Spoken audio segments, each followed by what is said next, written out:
Welcome to The Insider. If you are new to this channel, kindly subscribe, like, share, comment and click on the notification bell for more news vibes.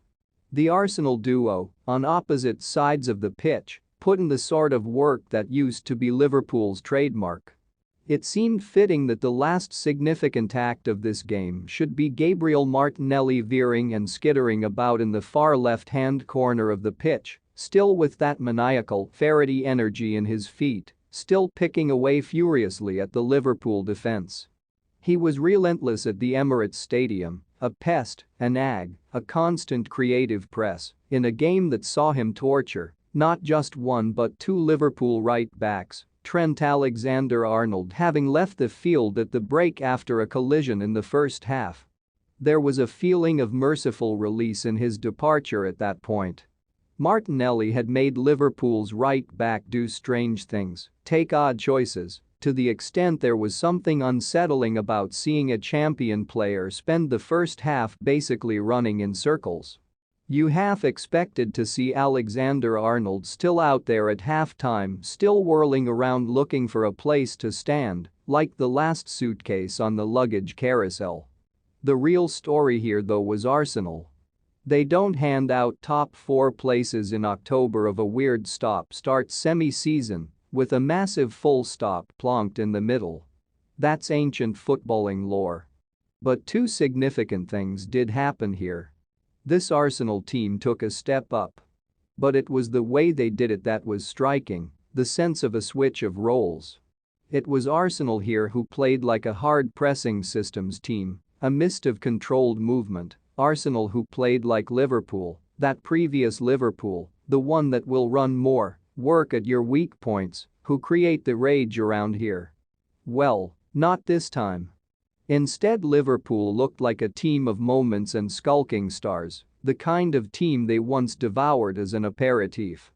The other point of difference was Martinelli and Bukayo Saka.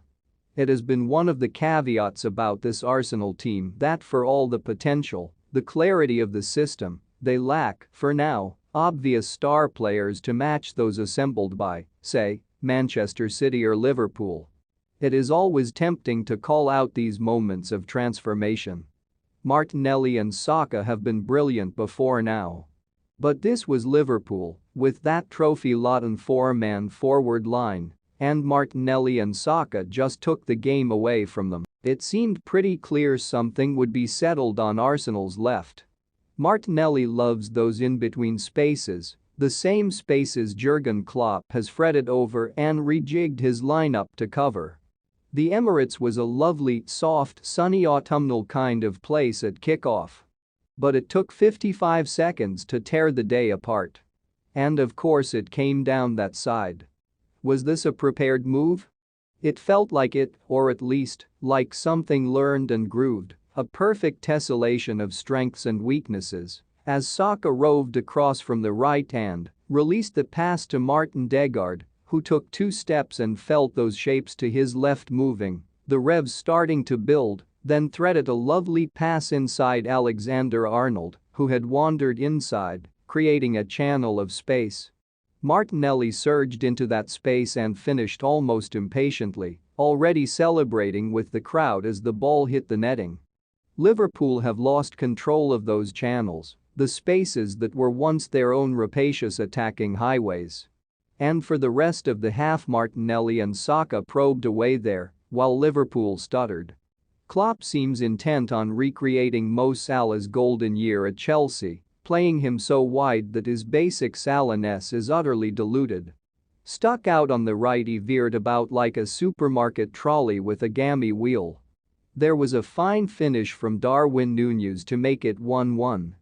But in added time before the break, Martinelli conjured the game's defining moment, surging from the halfway line and then doing something sublime, a shift of feet that sent Alexander-Arnold wandering off weirdly towards the hollow air road. The cross was perfect for Saka to slide the ball home. On his touchline, Mikel Arteta whirled and punched the air, a trim, mercurial figure in his grey slacks and executive's knitwear. Martinelli carried on where he left off in the second half. Roberto Firmino equalized, But the winning penalty came from that left side and was buried by Saka, who has 3 goals and 4 assists now in his past 6 Premier League games. It will be hard to avoid seeing a significance in this permanence. For so long Liverpool have been a measuring rod for Arsenal in the Emirates era. Liverpool were the good Arsenal. American-owned, but owned by engaged, sane Americans with a plan, engaged in actual money-ball stuff, rather than hopeful shiny-suited punts. How does that dynamic look now?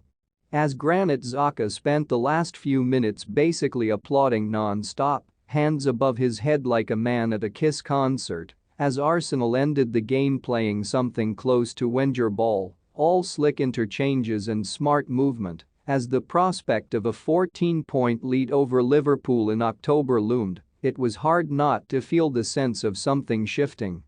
Thanks for watching this video.